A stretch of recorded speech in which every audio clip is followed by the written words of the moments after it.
articles considered as a group. Sometimes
We are live, ladies and gentlemen. This is Off the Mat right here on the Worldwide Sports Radio Network, joining you every Tuesday night from 8 to 10 p.m. Eastern Standard Time. The only wrestling talk show right here on WWSRN.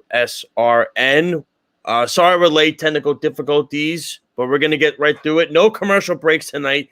That is for sure. We have such a jam-packed show with everybody and all of you tonight. I'm your host, as always, Josh Silverberg. Joining me at this time are my co-hosts. They are here as always. First off, a man who I will be going to AEW Grand Slam tomorrow with. It's going to be an epic show. It's going to be a great show.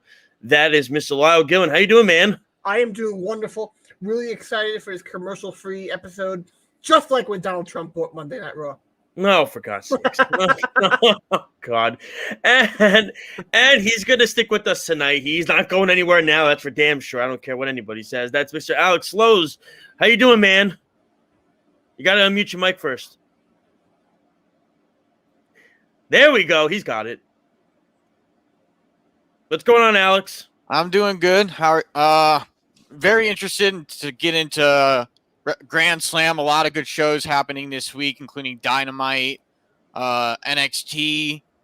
Stick with us here the whole way through, ladies and gentlemen. Absolutely, and we have to thank Arrow Marks for coming in late, for helping us out with the technical issues and everything like that, and everything of that sorts. Like I said, we're also going to get into some Dark Side of the Ring talk. I know both of you saw the episode this past week. It was ugly for a lot of these guys that are going forward. It doesn't put a good light on a lot of these wrestlers. But before we get to all that, we're going to tell you the usual, how you can download our app and listen to our show. And it's very simple. If you have an iPhone, you type in WWSRN. If you have an Android, you go to the Google Play Store, you type in Worldwide Sports. You type that in. It's all free. You get all of our articles, our show schedule, all of the great content. You can listen to the show if you're driving with the audio feed as well. We are on Twitter, Facebook, Instagram, YouTube, Periscope, you name it, we are on it. Oh, there we go. Look at that. See, it's amazing. One click of the button and boom, everything's awesome. You know what I'm saying? It's great. So we're going to get to all of that good stuff. Like I said, we have Dark Side of the Ring stuff. We're going to get to the stuff with the Owen Hart Foundation and everything going on with the tournament that has been talked about. But and we're also going to give our quick thoughts on NXT 2.0. We're going to get to so much because we are on till 10. We have a lot to get to and so little time. So let's start with the obvious, guys, and let's get into Grand Slam tomorrow night. I don't know if you guys checked out the set. They're not finished with it yet, but it looks unbelievable. It looks amazing. They had to add more seats up for sale. Pretty much the crowd tomorrow is going to be insane. They're thinking over possibly 20,000 are going to be there tomorrow. It's going to be nuts. It's just going to be a great show. It's going to be awesome. But it's interesting how they're doing it. So they're doing a double duty of Rampage and they're going to have Dynamite. I don't know if they're doing Elevation. I'm guessing they're probably not, but I don't know what AEW's thought process is anymore. I've given up because that's what Tony Khan does. thinks on the spur of a moment, I guess, and I think it's a great thing. So let's get into it. It's almost like a pay-per-view card, right, guys? I mean, it 100% is. That's what it feels like when you look at. It's not even just Dynamite. It's Rampage too. I mean, it's essentially a pay-per-view card all in one. I mean, you're talking from 7 to who knows when the show is going to end tomorrow, 11:30. It's going to be a crazy amount of wrestling tomorrow. They are advising fans to get to the show tomorrow at 5:30, obviously for checks and everything like that. Obviously with your vaccine stuff, if you have the Excelsior pass, if you have a vaccination card, something like that. Kids 11 and under or 12 and under, I believe, can enter the show as long as the parent is vaccinated that is going to be with them. The other thing is if the roof is closed, they are mandating you to wear masks. We'll see how many people listen to that. The positive thing is that, the positive thing is, yes, the kids do need a PCR test. I forgot to mention that is important. Also, the important thing is if it is outdoors, you won't wear a mask. Obviously, they are going to go by CDC guidelines. They're going to do the best they can with it. But look, clearly it's not deterring fans away, right? Like this whole thing of the vaccine and everything, clearly the fans are still doing it. They're excited about it. Like I said, this is like a pay-per-view like card. Lyle, what are your thoughts going into this show tomorrow? Oh God. It 100% is a pay-per-view card. You're getting CM Punk on free TV, getting Bryan Danielson on free TV against Kenny Omega. These are dream matches. It's a show that if you're in the tri-state area, and you're a wrestling fan, I don't see why you wouldn't want to go. It's a once-in-a-lifetime opportunity. It's the first wrestling show at Arthur Ashe. It's going to be 10 out of 10. What do you think, Alex? I think it would be a good show, especially for people who are in the New York area, that live in that area, or wrestling fans that live across Long Island in the state of New York. So I think a lot of people are going to be going into the venue to see this show. I mean, you look at it in this perspective, right? We're talking about what Tony Khan is doing is, I remember months ago I said on the show, I just want to see AEW do something a little different. Well, this is beyond different. I mean, they're doing this in a stadium that has never hosted anything else but tennis. You would think Madison Square Garden, Barclays Center, the UBS Arena, which AEW will be there in December, Citi Field, MetLife Stadium, Prudential Center, Yankee Stadium, all these venues that they have in New York and New Jersey. It's a ton. And they picked Arthur Ashe, which is about as creative as you could possibly get because it adds a different element to something that's never been done before. And Tony Khan said he's a huge fan of tennis. And what he likes about it is it's unique. It's different. And my personal take on the whole situation is getting to Arthur Ashe, I think, is probably almost as easy, close enough, I guess, as other arenas are, because you could take different transportations, right? You could drive, especially if you're in Long Island. You could take the subway. You could take the Long Island Railroad. There's different parts that you can, you could take different routes to get to the Arthur Ashe. I say, like if it was at Yankee Stadium, it's tougher because it's in the Bronx. You got to take the subway. You could drive there. It's a pain in the ass. If it's MetLife Stadium, you got to drive to New Jersey. If you're in New York, that's a pain in the ass. It's you know what I'm saying? So who cares? Shut up, Lyle. So it to me, it's really something that I think when you add an element to it, it's easy route. I think out of all the stadiums I think where fans, not just in the boroughs, but I'm sorry, on Long Island, excuse me. I mean, I don't really give a crap, but honestly, on Long Island, do. I can care less. You live on Long Island now. No, ain't right. I'll say whatever I want to say. Damn it. It's a matter of, I think going to Citi Field, Arthur Ashe is probably the easiest way for all the boroughs and for people on Long Island that they can get to it, because it's close for everybody, and it's close enough where you could take the trains or you could take the. You could drive there. It's very simple. I drive there all the time. So for me, it's very simple. If it was at Madison Square Garden, you're taking the Long Island Railroad or the subway. It's very difficult to drive to the city. It's hard to find parking. It's all that. So, I mean, I think it was a very unique idea, but let's dive into the card itself. I mean, the card alone is just insane. I mean, you're getting literally like the best possible match. Now, it's not for the AEW World Championship. That has to be addressed. It's not, which I think is the smart thing to do. They're going to build this up for the long haul. You're getting Bryan Danielson versus Kenny Omega. What are our expectations of this match? Because I think all three of us can sit here and agree. I mean, this has a chance to be one of the, if not the greatest, that's saying a lot, wrestling match in the history of professional wrestling. There's a real opportunity of this. There is.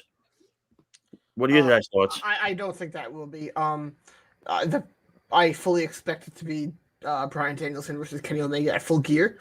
I think Bryan Danielson will win this match, and it's going to lead to that match at Full Gear.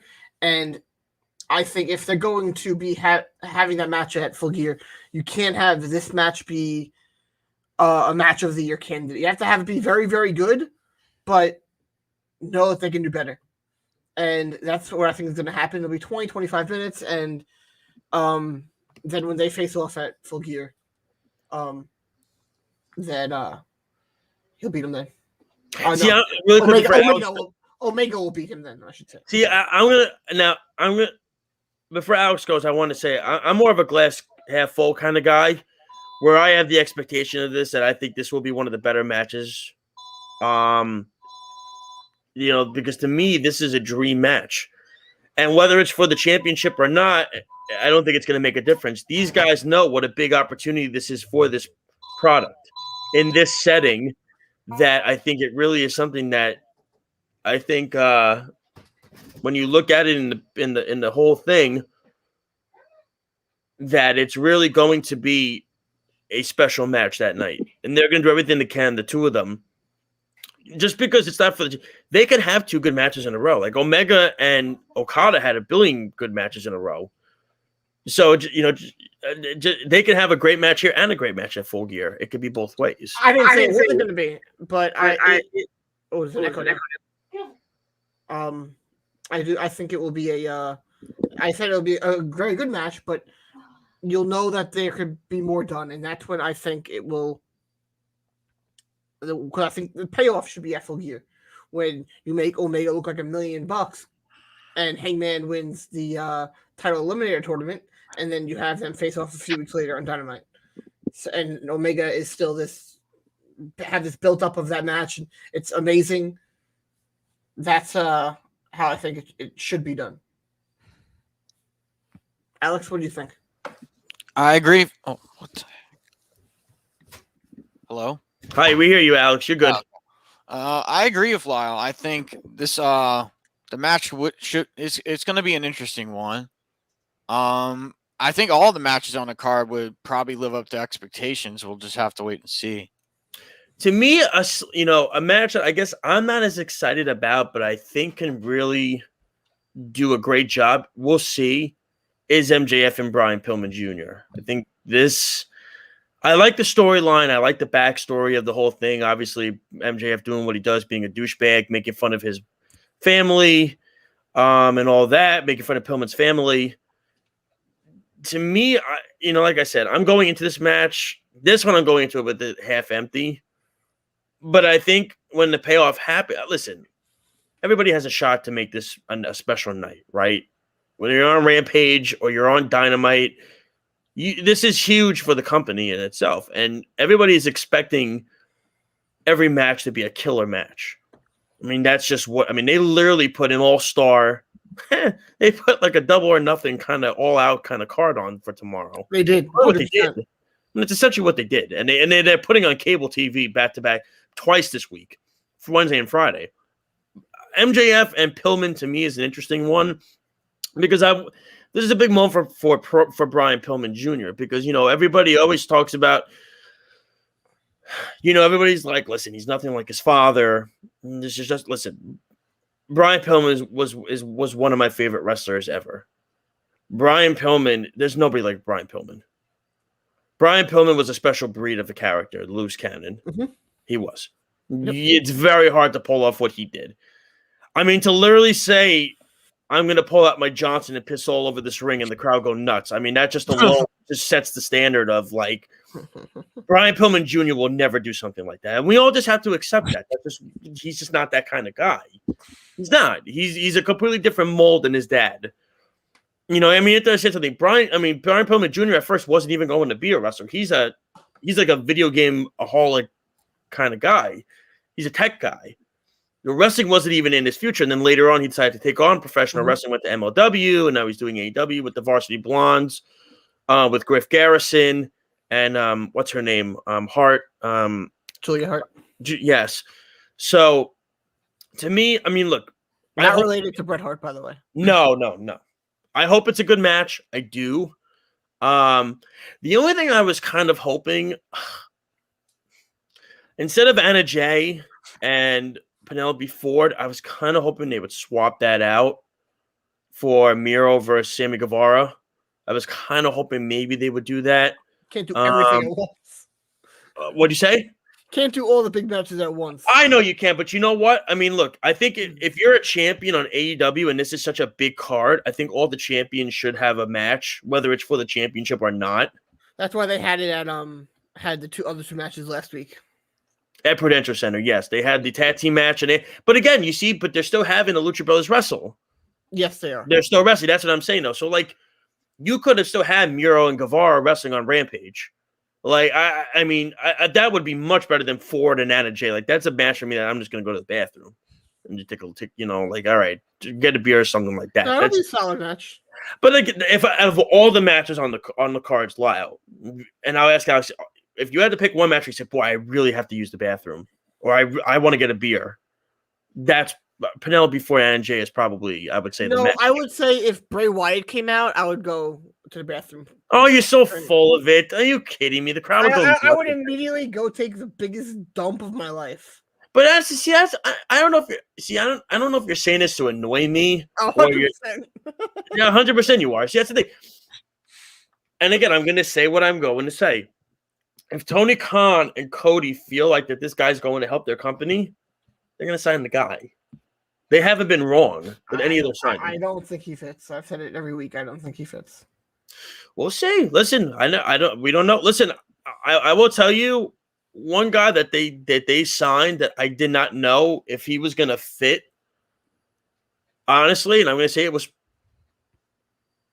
I would probably say it was Andrade at first. I did not know if he was going to fit. I did not. Really? Because the thing is, the card, their roster is so stacked. I was talking to John Draper about it on Twitter. He and I were talking in DMs, and I was, he made it great, but their roster is so stacked right now and now this whole thing with Ric Flair, right? Like, yeah, Ric Flair was going to be his manager, and they just fired Chavo. Now it's like, well, Chavo now what do you do with went to go. He's not fired. He's just taking a break, and that's how I wrote him off. He's doing production for the Rock, for Young Rock, because he's the stunt coordinator. He's in charge of all that for all the matches that they show on that show. So he will be back, and they could put him back with him again. I doubt it, but he could be back. I mean, it's just like, with Andrade, you're going to go through your third manager in less than 2 months. No, yeah, you're right. I mean, it's just, I don't know where Ric Flair, I wasn't in favor of that. I don't think it should have been him. No, neither do I. I think it should be Conan. I said it before in the past. Conan, I think, would have been really cool as his manager. I keep saying this. If they're going to bring Conan in, they got to have Conan do an LAX reunion with Ortiz and Santana. Yeah, but you know what? That's the guys that they should 100% do with. They could do that. They could make it an LIJ type thing for, like, America, because, for people who don't know, Andrade started Austin Carbonables in CMLL, and I have been hoping they bring that here. If they bring Roosh and Dragon Lee over, that would be cool. That's a game changer. And then have Conan be their manager for whatever you want to call it, LIA, Los Ingobernables of America. I'm just LIA, I like that. Just a name, just a LIA. don't call it LIE. Do not call it LIE. I'll tell you what, the way Andrade's been on AEW the last 2 months, it's like MIA at this point. It feels like because he couldn't even have his match with Pac because Pac had travel issues for the umpteenth time since he's been on the roster. He's had a lot of issues with travel. That's what happens when you live in the United Kingdom.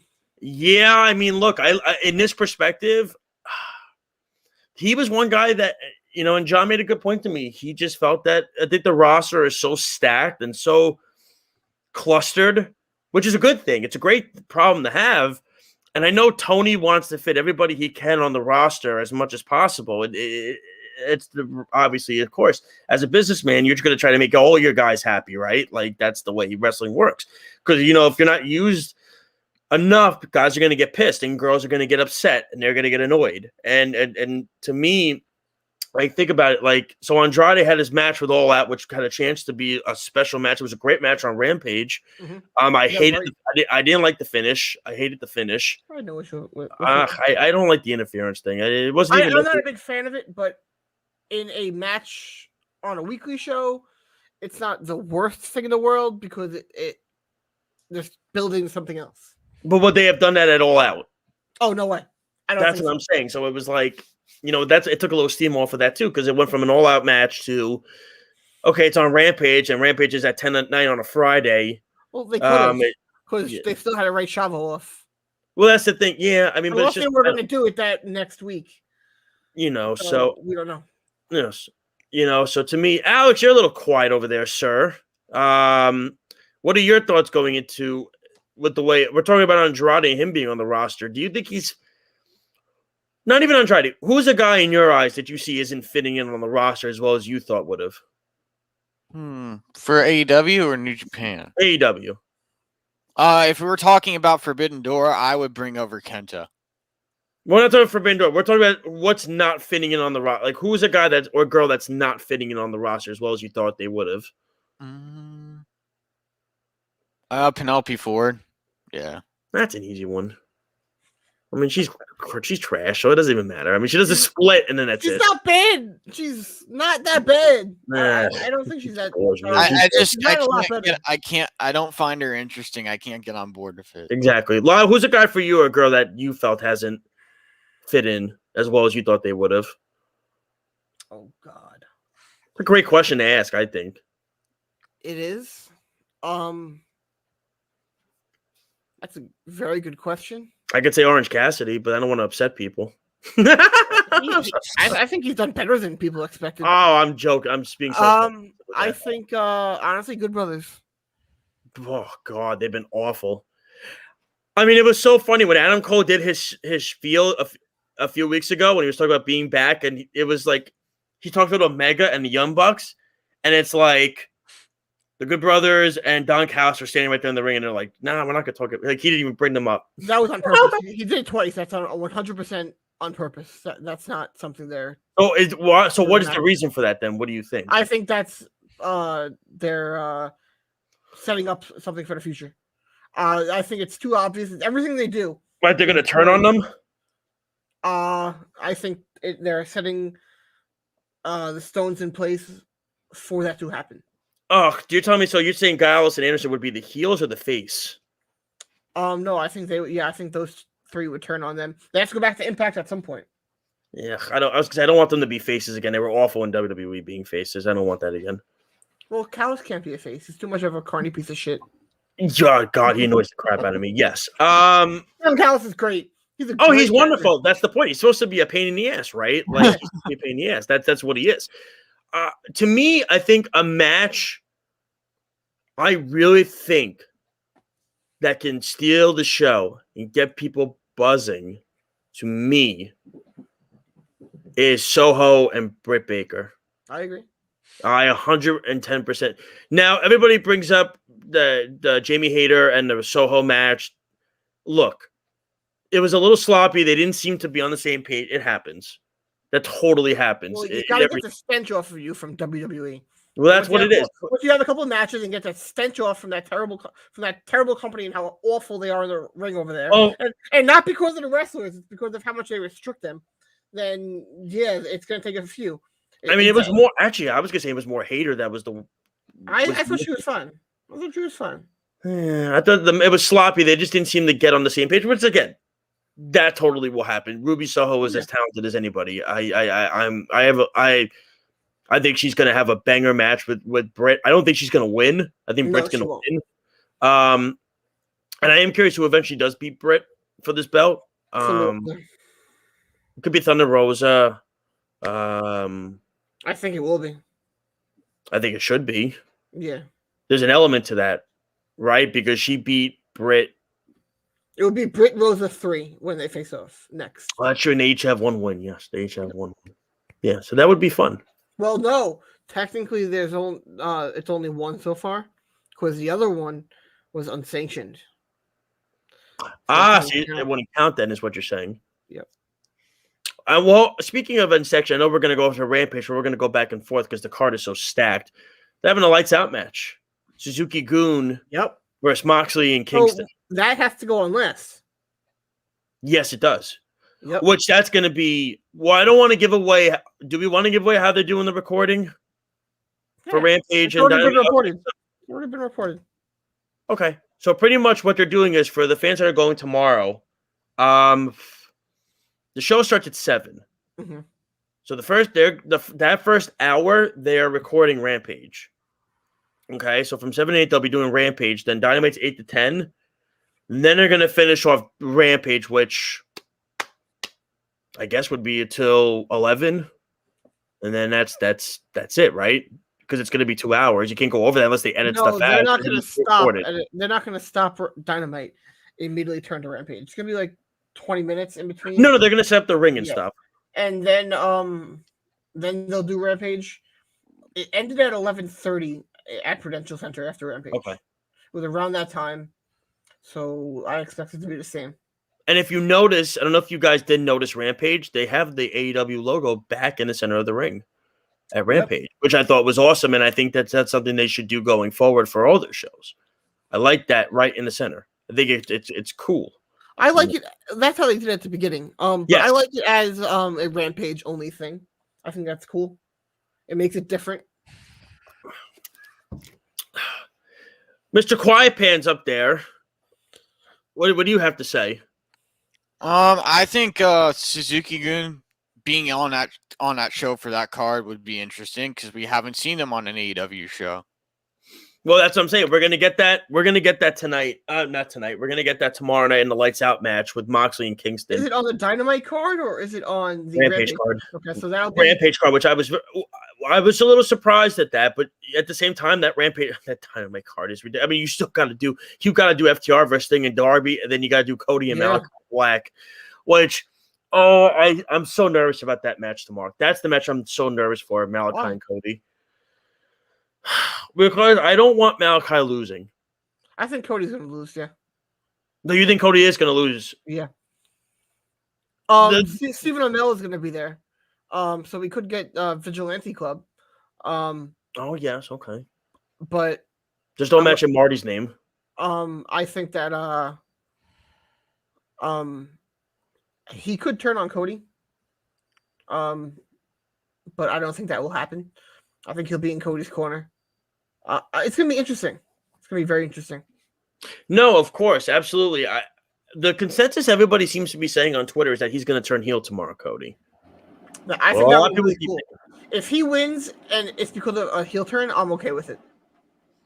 No, but then now does that turn Malachi into a face then, or does that make him still heel? No, not if it's done the right way. Okay, because I was going to say Malachi as a heel is... I don't think that he has to do it on what he can do. And I have been hoping for this for a long damn time. He turns on Anderson. He loses and beats the hell out of Owen Anderson. And then Brock comes out and he gets the crap beat out of him too. Yep. Yeah, that's right. You smack him around, right? You go in there. What if Dustin comes out and beats up Brock, and then you have both Rhodes brothers beating up stop it. Anderson? See, now here's the thing. Now this is where like I feel like my brain is on drugs at this point, right? Because now I have like 20 different ideas in my head swimming around. I'm like, I feel like I'm on, like on CBD. However, I would not be shocked if they keep Dustin off of TV for a while. But now, why do you say that? So, I'll explain it later on when we talk about Dark Side. Oh, yes. Because it was not mentioned on the show, but it's getting mentioned all over social media. Yeah, I know. Yeah, Jim, and like we'll talk about it later. Yeah, we have it later on, but it was to me, because you got to remember years ago back in WCW, remember Arn was supposed to team with Dustin way back when. Then Arn turned on Dustin, so it's almost like because you have to remember Cody was a heel in ROH, and remember he did the thing with Steve Corino when Steve Corino said to Dusty, I never respected you and I never will. And Cody did what he did, right? Like, that was the crazy thing about the whole situation where it all becomes almost full circle. Yep. I know we got to get to this. A couple more matches we still got to get to. Super Click. Come back. Lau's gonna have a boner. It's gonna be great. Can't wait.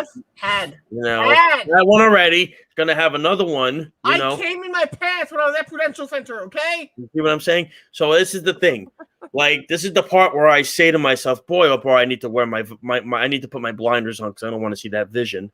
But at the same time, it's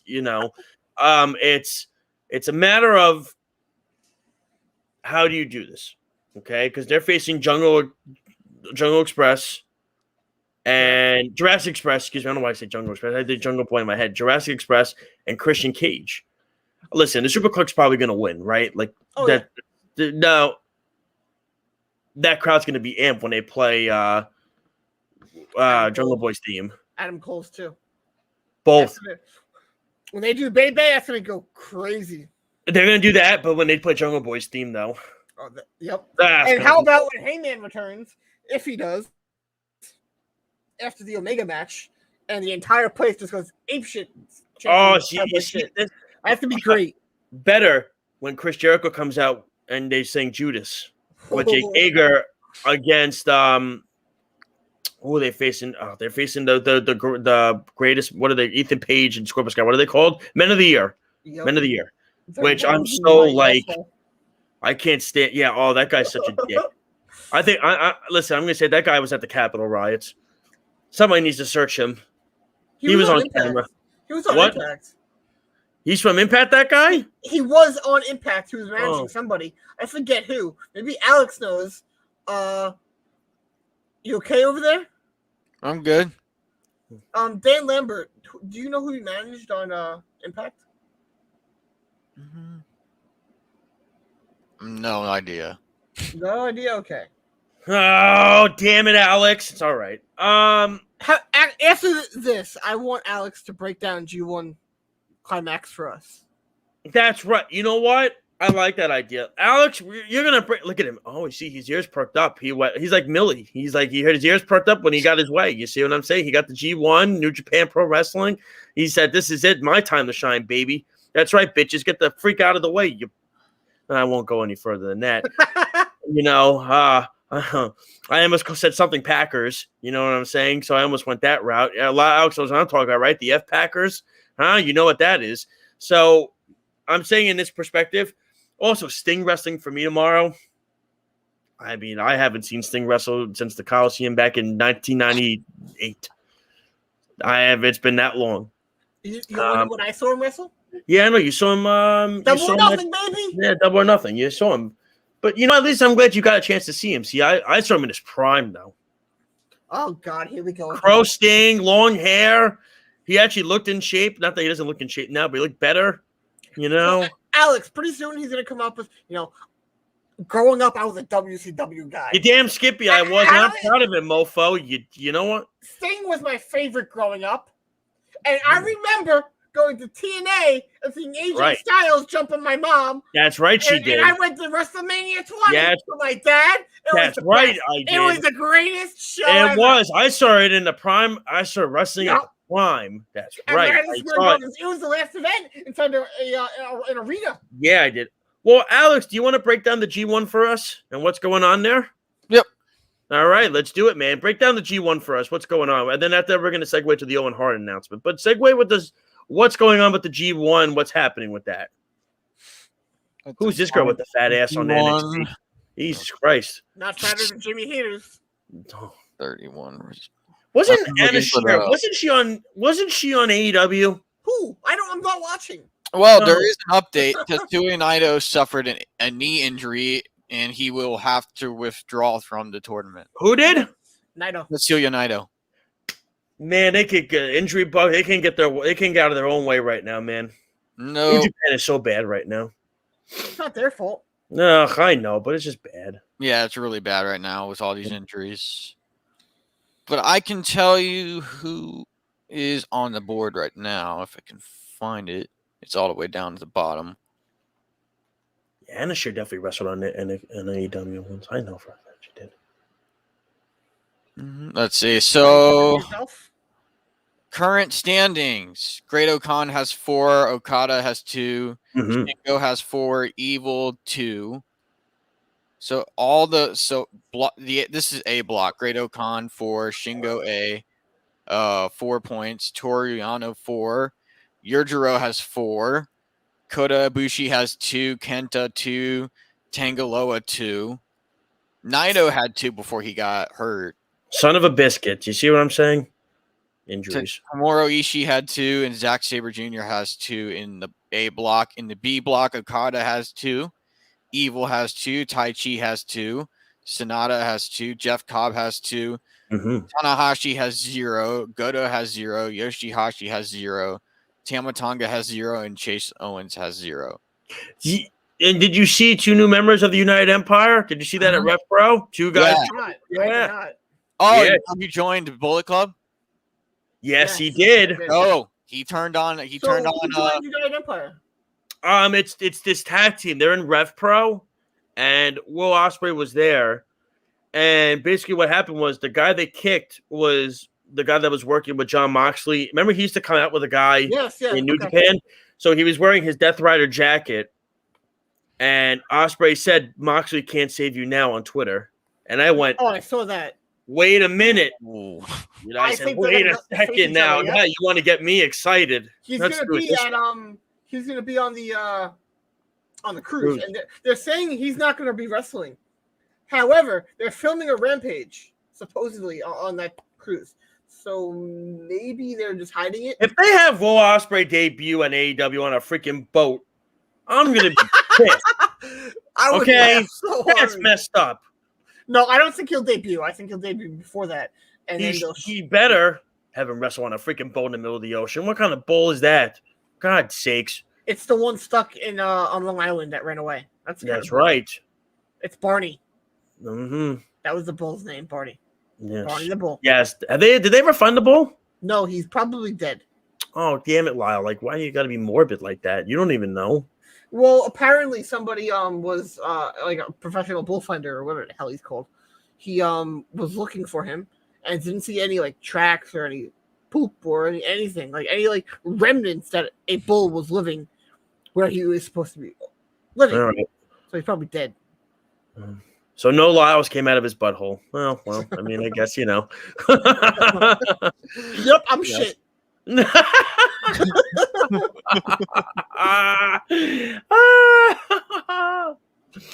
All right. Well, thank you for that, Alex. We want to hear your thoughts on this announcement that AEW came out with yesterday. This was a bombshell of all bombshells. This was Owen Hart, the Owen Hart Foundation, working with AEW to help with the partnership and create the Owen Hart tournament. And it was interesting that when you read the press release, it was, first off, it's a great thing. But it's just so annoying that everybody thinks it's a Tony Khan sticking it to WWE. It's really not. It's just Tony Khan really just trying to work and make something that's memorable. They're making it about the guy of Owen Hart, not the wrestler. It's the person that he was. And also, you look at like his wife. She's not going to do business with AEW. With WWE ever. And like people are saying, "Oh, she's bitter." No, she's not. They killed her husband. She has every right in the world not to want to business.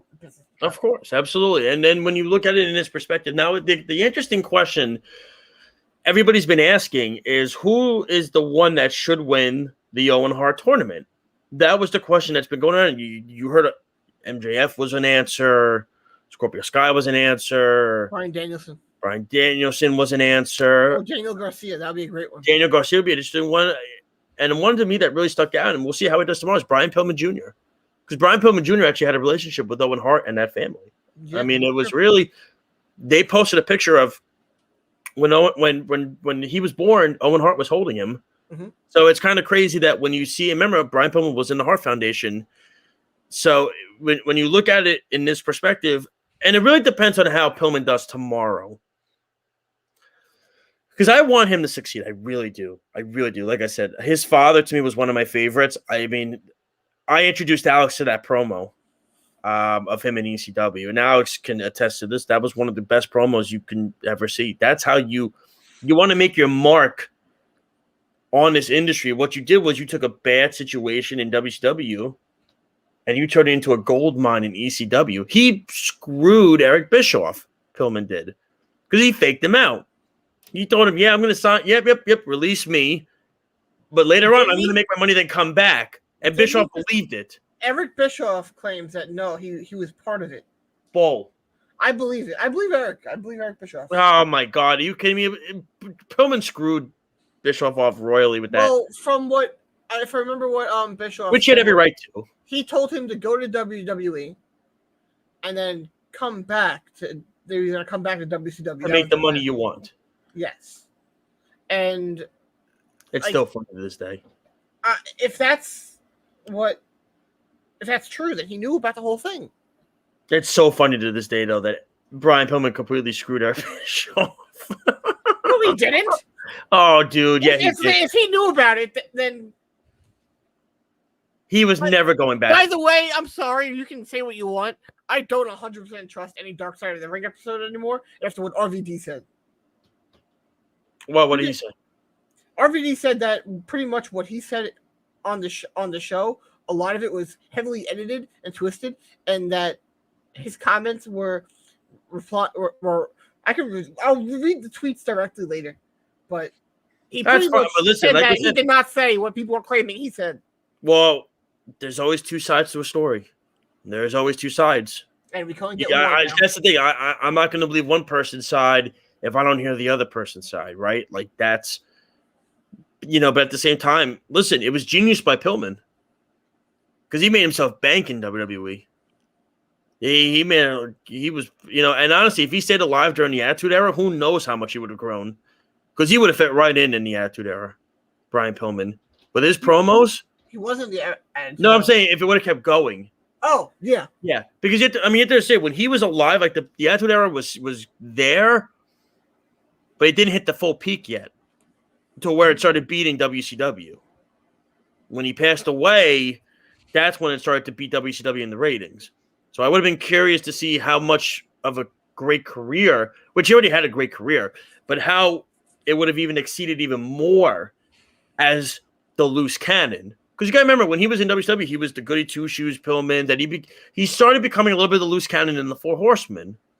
That's when he started really becoming the loose cannon character. And he, and everything like that. And then he went to ECW. He just went off. ECW just went off. I mean, he started doing these crazy promos. He's threatening fans. He threw a fan over the railing. Which, by the way, was hysterical. He said he was going to piss in the ring. He told Joey Styles, called Joey Styles a mark. And he was telling everybody the definition of what a mark is. To me, I found it to be genius. So, to me, I think Brian Pillman Jr. would be a very interesting candidate to win. That's why tomorrow's match is huge for him. And he knows this is his biggest match of his career, Brian Pillman Jr. It's not even close. I mean, this is 20,000 plus people on a big product right now, like AEW's growing. Tony Khan's giving him a huge opportunity against one of the best heels in the business in MJF tomorrow. That's why I think that this match can show a long way how good Brian Pillman is. But I'll ask Lyle first, and I'll ask Alex after. Who's a guy that you think should win the Owen Hart tournament, be the first winner, and why? There's a lot of candidates. Mm-hmm. Yes, for me first or Alex first? I asked you first. Me. Yeah. I think the first one has to be someone who's a name. Establish the tournament because they're going to do it yearly. That's why I think it should be Bryan Danielson. I think that'll be a perfect fit. I think him and Owen had a very similar style. So I think that would be the perfect fit to win the Owen. Alex? What about you? To win the G1? No.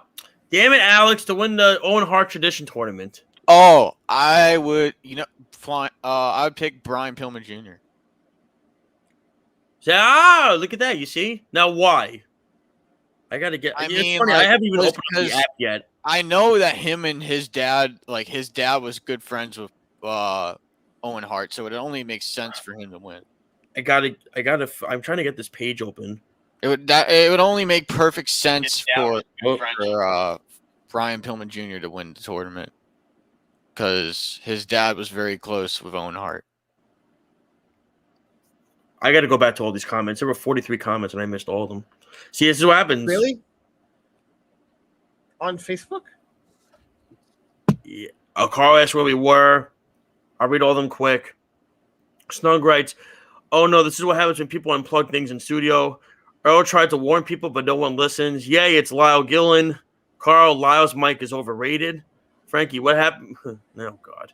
What happened with your Mets? What is there to say?"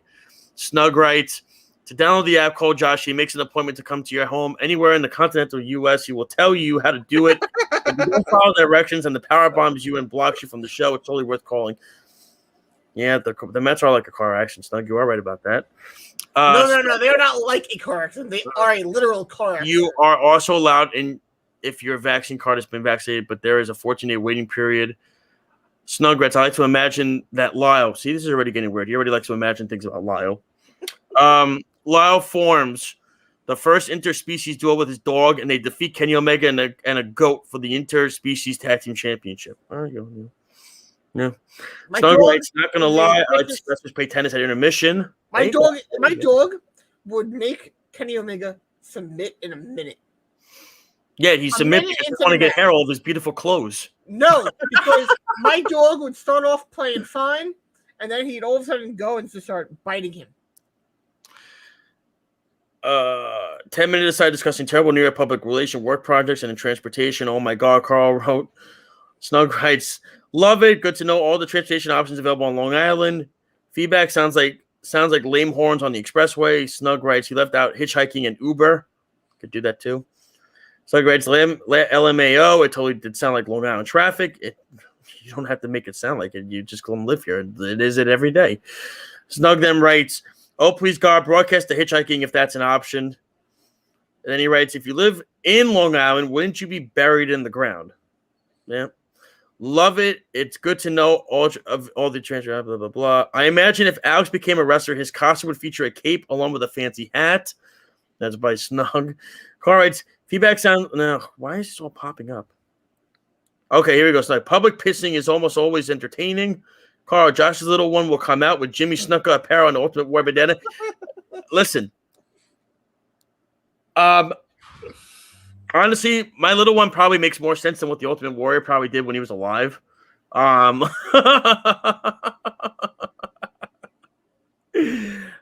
Which is not true, but which is true, by the way. As far as Jimmy Snuka goes, I'm not even going to touch on that. I like to think Josh's child will come out like Hacksaw Jim Duggan and we'll bring a 2x4 everywhere to dig. Oh, that'd be awesome. Oh, my God. If Caleb could come out and just bring a 2x4 with him to daycare and just scream, "Oh," all the time, that'd be awesome. That's it. Carl, let me get 2 snaps and a Ric Flair. Not tonight, Carl. We're not going to get any snaps and Ric Flair. Wait, hold on. Do you think he knows? I don't know. He's going to find out. The Snug writes, "Happy birthday to Ric Flair. He's now 328 years old." Carl writes, "Let Alex talk loud." Lyle has to let him talk. He doesn't want to say anything. Carl, isn't everything in wrestling 100% obvious and setting things up for the future? In certain cases, yes. But there are certain companies that do keep things behind closed doors. Speaking of attention, check out the comments. Are they serving beer at the Ash? Yeah. They 100% probably will. Snug writes, is there an opposite of quiet pants? Carl writes loud skirt. So is Josh. Oh, God, here we go. So is Josh wearing the loud skirt? Snug. Josh wearing the loud skirt. We all know Loud wears a little green hat and dons a cane. Well, it depends. Maybe. Well, I am, but like. Oh, okay. So, hold on, I'm not done yet. We're not done. Oh, there's more. We wanted to read all of them, you know. Carl writes, damn, keep Lyle away from Speedy. Snug then writes, Kane's always classy. So Lyle would be the dapper chap as a character, probably a heel, 100%. Carl writes, here comes Alex barreling down the LI Expressway. Snug then writes, Sting and I enjoy exploring all different ways we can get to Arthur Ashe from Long Island. So far, the most fun was paddleboarding, but not the most efficient. Carl writes, Electra Lopez. Snug says, the land is mine. As far as the ball shall travel, so say Kike Hernandez. Yes, because he's a Red Sox fan. Carl writes, Bruce the Barber Beefcake. Josh then writes, Josh doesn't believe one side, but he is the king of rumors. That's damn fact. I'm proud of it, mofos. Snug then says, how is it possible Josh doesn't believe a rumor? I heard a rumor that Josh both starts and believes the rumors he hears. Always. That's what makes it entertaining. Isn't that what it is? That should make it entertaining, I would think. But that's all the comments. See what happens when it doesn't work right away? So now let's go to Dark Side of the Ring. Yes, we are going to get to Dark Side of the Ring right now. So, Carl, that's why the give me a 2 snaps and a Ric Flair tonight might not be the best option. So, Alex, I know you checked out the episode. Lyle, I know you did too. It was quite disturbing. Mm-hmm. Carl wrote, rumor has it Alex is sending me a shirt of the show. He's still waiting on that, Alex. He wants to know. He wants that shirt. He wants the off the mat shirt. But for those of you that didn't see the episode last week, it was the plane ride from hell. That poor stewardess, man. That poor flight attendant. Oh, God. I mean, that would literally scar me from life from ever even stepping on a plane again. I don't know. After seeing what RVD said today, I kind of don't know what to believe. I don't know if you saw what he said on Twitter. If you want to explain what she said, then I'll say what RVD said. Yeah, so pretty much what she said basically was there was a lot of things that happened on the plane. She was grabbed on the plane. Ric Flair does what he does. He was in his robe. He undid his robe. He showed his Johnson to the flight attendant. What was it? I think she asked him to he asked her to touch it, I guess, in a way or something. And she was like, no, so on and so forth. And now everybody's saying it didn't happen. So, okay, what she said was that he cornered her in the back part where they have all the food. And he grabbed her hand and made her touch his genitalia. Mm-hmm. So, now, Ric Flair is, how people are on social media these days. They cancel you if all that bullshit. Which, if this is true, it should happen. He should sit in his home and wherever the hell he lives and just run away. But one of the things to point out and say how what Ric Flair did actually happen was that the way that they filmed it was they made it look like RVD said he saw it happen. Today on Twitter, he tweeted, I'm going to read it exactly how he sent it. Just watch Dark Side of the Ring. Heavy. Some insight for those who can handle it. 1, I haven't seen Ric Flair's dick. My comment about fans shouldn't see him doing the helicopter was a response to Dark Side of the Ring telling me that's what they were told. So weird. Alex, hold on for a second, buddy. Was a response to Dark Side of the Ring telling me that's what they were told. They shouldn't. I don't want to see it either. 2, I said trying to make her touch him, referring to his body crowding her space, and her backing up like bad breath was in her face. I thought maybe they were playing from seeing a similar scene at the hotel bar, but I wasn't interested in naked Ric Flair. Still ain't. I tried to sleep. Okay. And then some fans asked him to confirm. He says, I can confirm I didn't see that, and I didn't say that. Creative editing will have people hearing it different ways. And then someone tweeted RVD criticizing him for defending it, and he said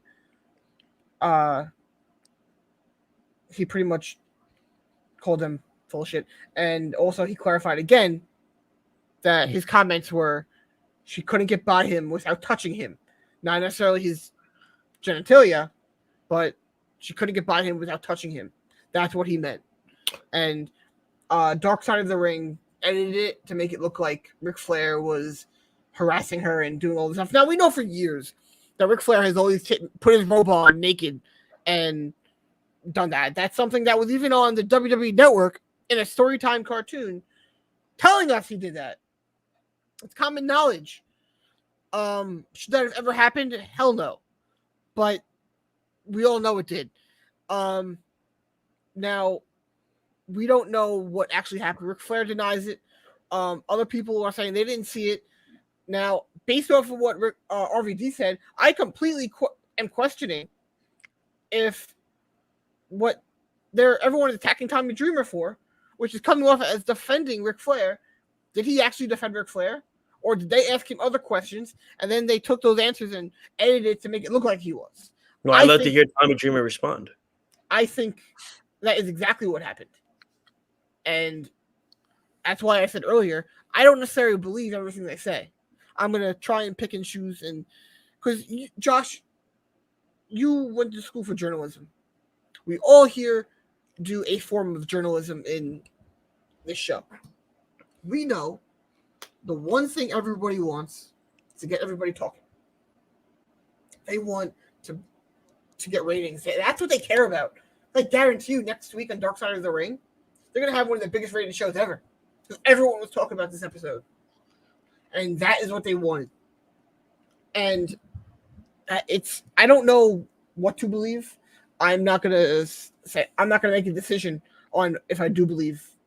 But I'm going to say, I don't know. I don't know the full footage. I wasn't there. I don't care. That's my decision. I think it was a heavy episode. And look, we haven't even heard Tommy Dreamer say anything. I mean, he actually did make a statement. Oh, he did. I didn't even see it. Yeah. It was reading my comments on Dark Side of the regarding my comments on Dark Side of the Ring. It was never my intention to offend, hurt, or victim shame anyone. I understand my comments were insensitive and could trigger emotions in someone's own personal past. I do not condone sexual misconduct of any kind.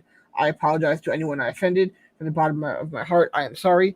Now, did he put that out there because he actually did say it that way, or because he was getting attacked for it? I don't know. I'm still not giving an opinion. I don't want to. I wasn't there. I don't know what the whole interview was, what the questions were. So, no. And really quick, Carl writes, "What is this trash on NXT? The announcers are clowns as well." Snugden writes, "What kind of shirt?" I mean, like NXT has become not great, but I love the Dark Side of the Ring series. I've been a fan of it since it first started. Listen, I think this is one episode where you're going to go back and forth on what's said, what's not said. Most of what I think they do is legit. Like a lot of this was like about Chris Benoit was pretty on point. I would say Brian Pillman was pretty on point. I mean, they had Brian Pillman's family in it. Owen Hart's wife was on it. Could this be an episode where maybe we don't know? We're never going to know? Possibly. We don't know. Pretty much like we knew this was going to be one of the heavier episodes. Mm-hmm. Not as heavy as the Chris Benoit one. Nothing's going to top that one. But this was going to be one that was going to be not heavy in like a sad way, more heavy in like a controversial way. And that's what they wanted. That's what they got. You know, and that's what they want. Like now they got the Chris Canyon one on this week. That's going to be another interesting one. Yeah, and you know what? The Undertaker's going to come out looking really bad. The Undertaker at WWE, they're going to come out looking really bad. Well, could be a real possibility, you know. And but look at it in this. So there was an episode before the season where Chris Jericho sat down with the creators of Dark Side of the Ring. I'm sorry, Snug man. You should do a tell-all show called Dark Side of Worldwide Sports and tell us what really happened in the pre-show meetings. We all know about the drug use and underpants checks, but it feels like that's only the tip of the iceberg. Like, I love the fans, man. But in this perspective, it's, you know, like, that's the point of the show, right? It's supposed to be people talking. It's meant to be a controversial show. Hence, it's Dark Side of the Ring. Yeah, like this is what it is. I mean, it's meant to get you buzzing and you're talking and we're having a whole segment on it right now. Like, yeah, that's what they wanted. You know, like Alex, you've seen the show. I mean, oh, yeah, I've seen the Owen Hart episode, and I gotta go in on that a little bit because to me, like, it makes sense. I get why his wife is like sued Vince McMahon for $18 million. Yeah, that's why they settled at that. Originally, she wanted to go higher than that because she felt it was an unsafe working environment, and they felt that he could have been still alive. Like, he should have been able to come down from the rafters safely. But they also, you have to remember too, Vince wanted to sue her in Connecticut. Mm-hmm. Yeah, you have to remember that, and it's very obviously it's.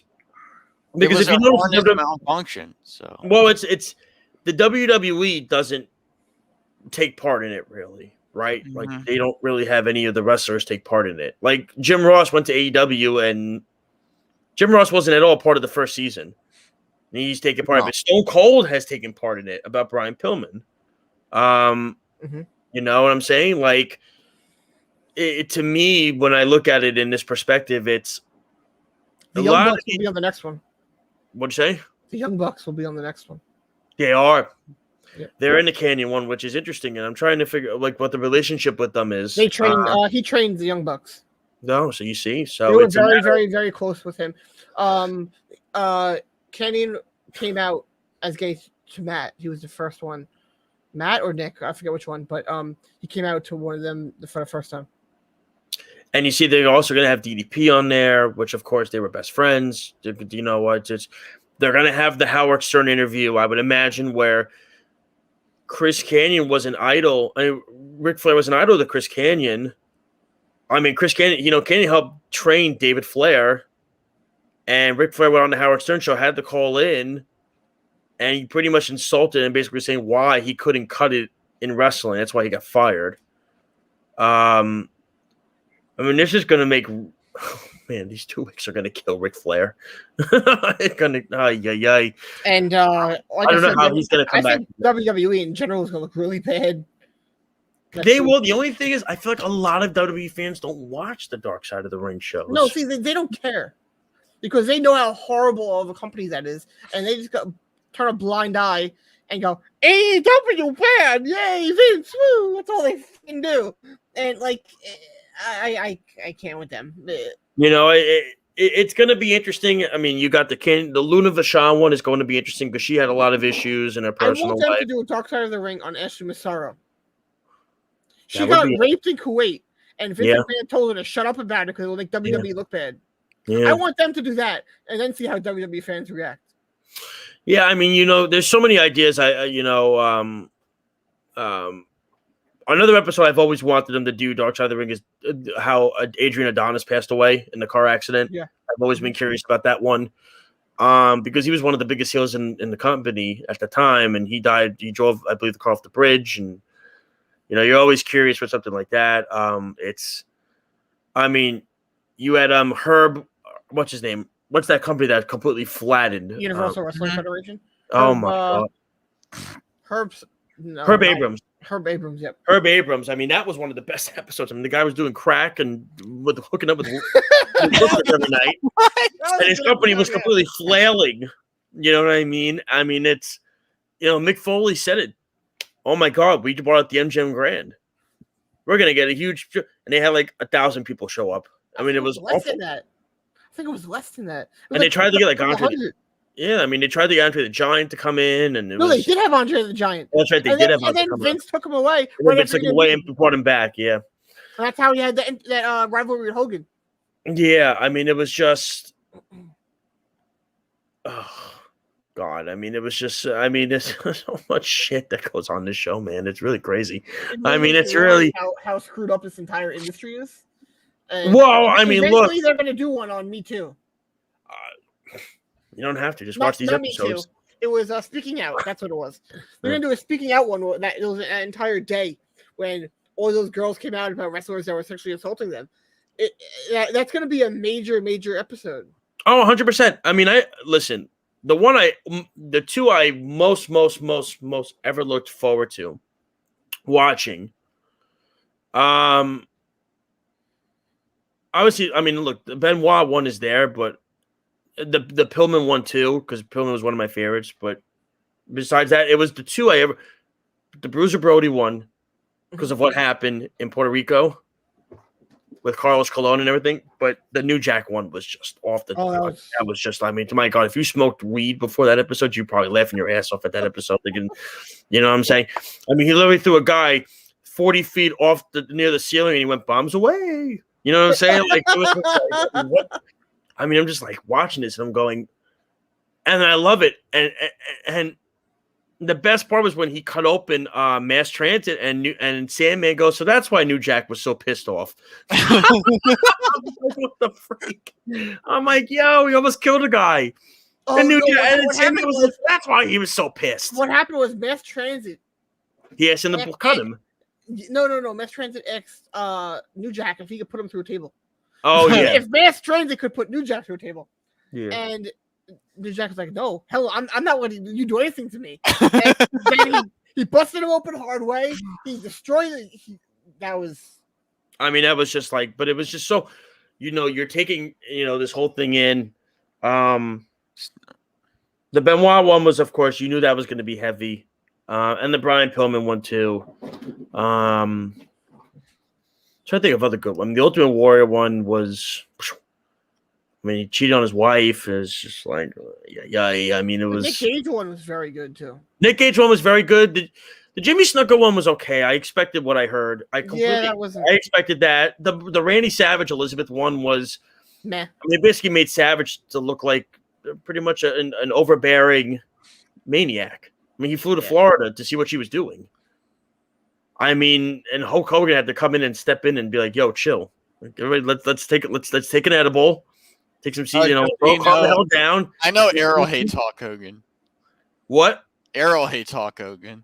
Who? No, Errol loves Hulk Hogan. No, Errol loves Hulk Hogan. Who's Hulk Hogan? Would you leave him alone, Lyle? You know what I'm saying? Hey, Alex, can you sing "Wake Me Up" before you go? Oh my God! No. Speaking of that, I wanted to get this in quick before, because we're doing our finishers in a few minutes. I wanted to get your thoughts on this. What the hell ever happened to Anthony Ogogo?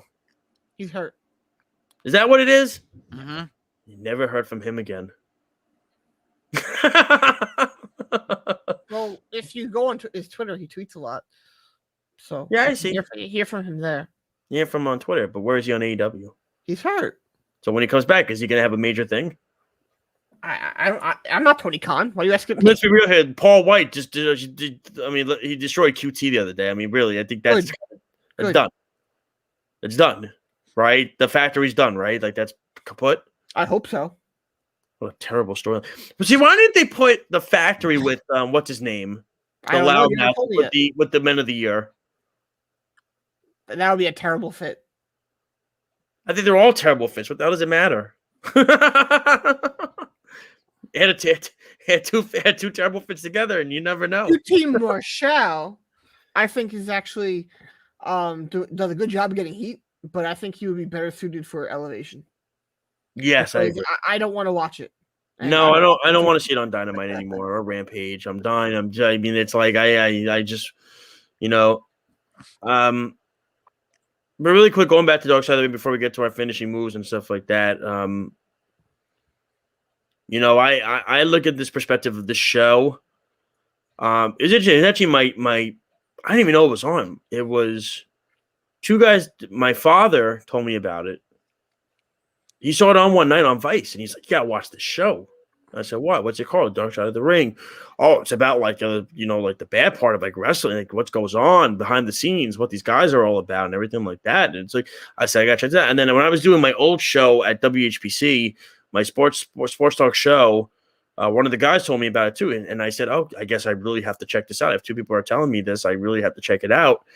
And I looked at it in the sense of I saw one episode. I think it was the Savage Elizabeth episode. I was like, yeah, okay, it's okay. It's not great.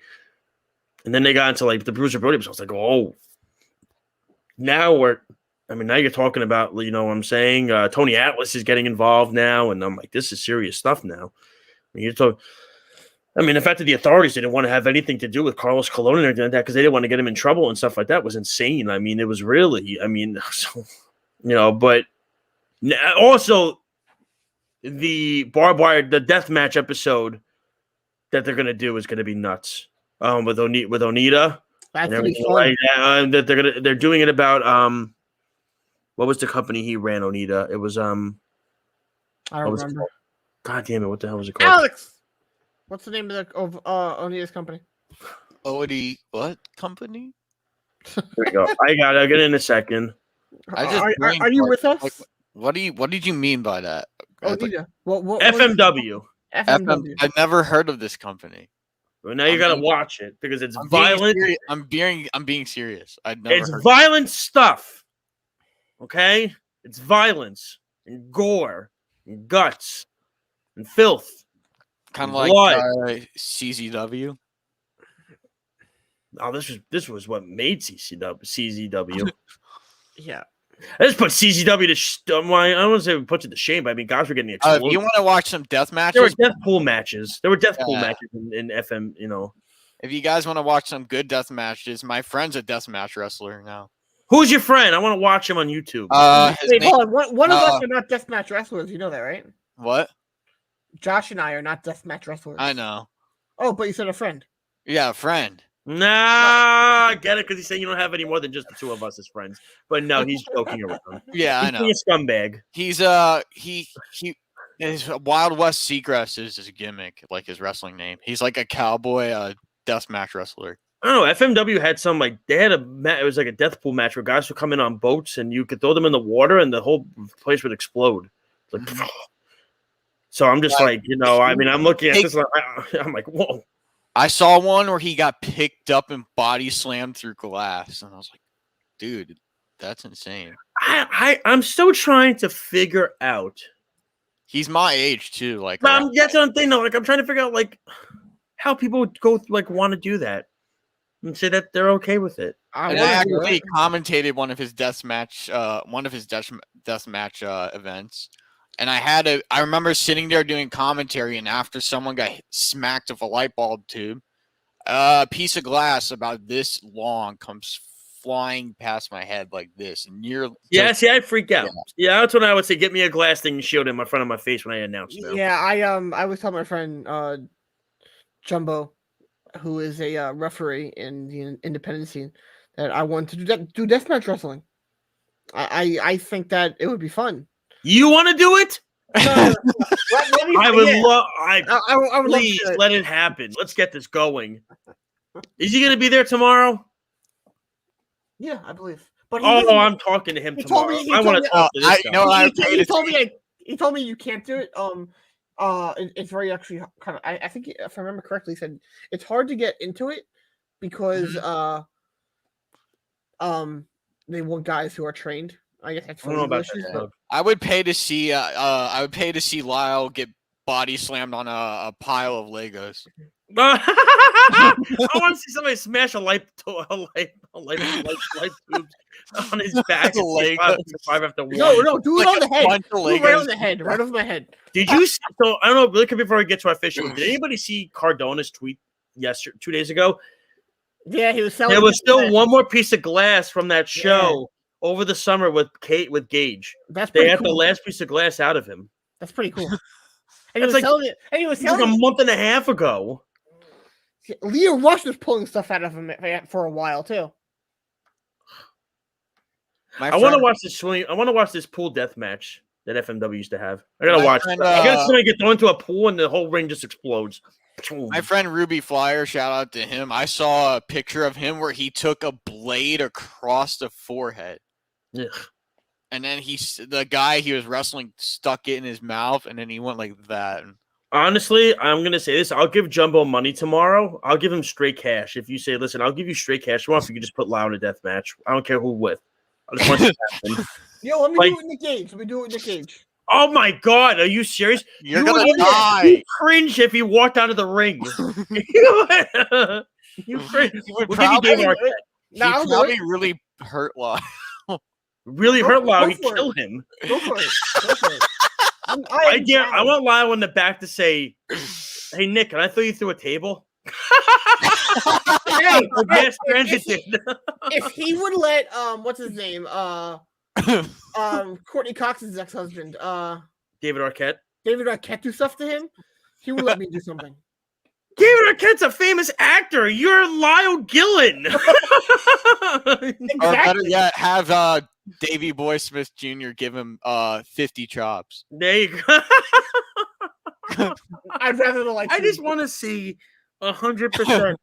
I just want to see. I really will. You gotta introduce me to him tomorrow. I mean, I gotta be like, listen, dude. I understand. Listen, you gotta hear the recording of our show last night.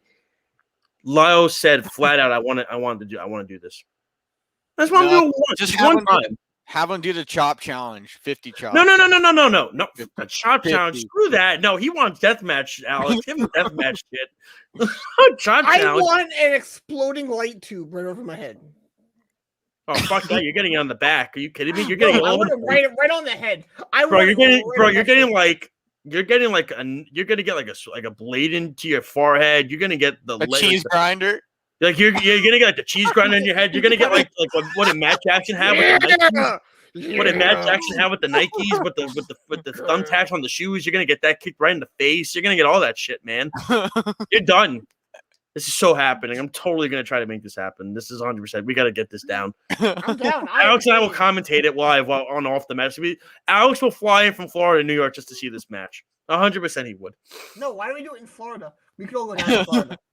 Better yet, have Minoru Suzuki chopping. No, screw enough with the chops, Alex. I want to see some crazy shit with him. I want to see like a glass window go through his head. Somebody, I just somebody wanna see actually that did happen. I want to be honest. If I trust anybody who was doing deathmatch wrestling today, it would be Nick Gage. Well, Nick Gage will also put you through the ringer. Nick Gage would Yeah. know what to do and where to hit me that I don't die, but I could bleed and I could look bad, and it could be. But you know what part of will the hurt show, is but I won't Minoru die. Suzuki. Oh my god! This, Well, this it's is just actually like- true. I saw an article where a fan asked to take a chop from Minoru Suzuki, and Minoru said, "No, you will die." God. Well, let's get Of to our course he's finishing gonna say move. that. It's kayfabe. Let's get to our finishing move. Alex, what's your finishing move tonight, sir? So my finishing move is the AEW show that's happening at the UCF campus at Edition Financial Arena. That event is almost sold out, halfway sold out. Did you get your ticket yet? No, What are you waiting for? It's Bro, just- I'm tired of this. I'm so tired of this with him. He goes to all these other independent little shows, but now AEW's coming. He's not going to go. What do you work for, man? I'm messing. He doesn't even have words to say. You see what I mean? Okay. Oh, it's like that's Lyle. You're so messed up. You're an asshole. All right, Dickwad, what do you have to say tonight? for your Okay. finishing move? I want to say, and this is really something that's great for AEW. Mm-hmm. They have outsold Monday Night Raw at the UBS. Mhm. They're in the pre-sale AEW sold 4,000 tickets. Raw sold 700. The fact that they're outselling not a few hundred, a few thousand, even now after everything's gone on sale, is remarkable. It is a great thing for the company and showing what company fans are preferring. And I'm really excited to see how this is 100% Errol typing tonight, by the way. Huh? This is 100% Errol typing on the comments. The Worldwide Sports Radio Network. What did he say? Ladies, Alex is a free man. Time the fudge pack. Yeah, that's about do it. All right. My finishing move tonight is this. Listen, tomorrow's show is going to be epic. It's going to be wild. It's going to be nuts. I mean, this is going to be insane. I might even have to text one of Lau's friends and be like, hey, you got a light tube in your car? Let me smash it over his head. He's dying to try this once. Let's see if he gets. I got some light tubes in my garage if you need some. Let's do it. You know what? I might have one in my shed. I might pull that out tomorrow. Right on the front lawn, right in front of his mom. I'm just going to say, just come out and watch this. And just go right there. You know what I'm saying? So it's, that's what we're going to do. All right, Carl, I will read the other comments. All right. I know you want the comments to be read. Let's see. Where do I go? Before we go, let's see what it says. Let's see. I'll start over here. Character review in the next episode will be Bubba the Love Sponge. Snug writes the Dark Side of Barzal and talk about how even though Barzal was overrated, yet Earl still fell in love with him. Snug writes, sing it, Alex. He then writes, I kissed the Disco Inferno. LOI was going to say miss, but Kiss actually came out better. Alex looks like he has been working on his master's during the entire show. Most likely. Snug writes, the best Dark Side of the Ring was the Dark Side of the Buffet episode where Rikishi, Vader, Earthquake, and Mark Henry throw down at the Chinese buffet. Snug writes, hashtag Team Lyle. He then writes, anything worth doing in life should scare you a little bit. Carr writes, Dark Side of the Silverberg features never before seen scenes from a Hebrew school. Yes, recess. Carr writes, which means Mike Tyson's biopic. Snug then says, Dark Side of the Slows show the endless hours Alex puts for the perfect eyebrows. Snug then says, Dave Arquette was a famous actor. Lyle now has a higher Q rating. White Sports Radio Network says, hello to you, bitches. Carr writes, Lyle wearing Dickies tomorrow. Carr writes, Menorah death match. Worldwide Sports Radio Network says, I'm watching NXT. LOL. All the ladies, Alex is a free man. Snug says, Lyle is hilarious. Might as well stick your head up his ass. That's my comment, not his. Worldwide Sports Radio Network then says, time the fudge pack, LMFAO. And then Snug writes, do too. Car writes, fishing move, read the other comments. I'm reading them. My fishing move is duty dodge. I fell in love with your wife, Snug, LMAO. And then Snug, right? Snug has a small wiener. And then Carl laughs his ass off. So that's how we're going to end the show tonight, ladies and gentlemen. On that note, Speedy will be back next week. Technical difficulties. We are sorry again. Before we go, if you have an iPhone, you could download our app. Just type in WWSRN. If you have an Android, go to the Google Play Store, type in Worldwide Sports, download our app.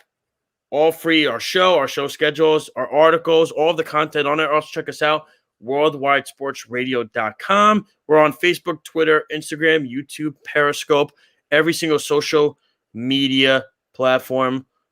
Carl writes, Speedy closed like the Giants. Oh, that's messed up. Come on, Carl. That's too soon, man. But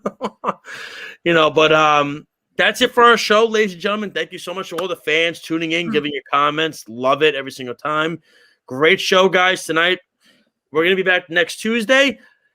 We'll be on at 8. Speedy will be back 8 to 10. Enjoy Grand Slam tomorrow. Lyle and I, we will be there. It's going to be awesome. We'll take pictures. We'll take videos. We're going to talk all about it and recap it next week along with Rampage as well. It's going to be a crazy show. Alex, have a great rest of your week, man. Chin up. Everything's going to get better for sure. Kick ass, take names. You know how it is.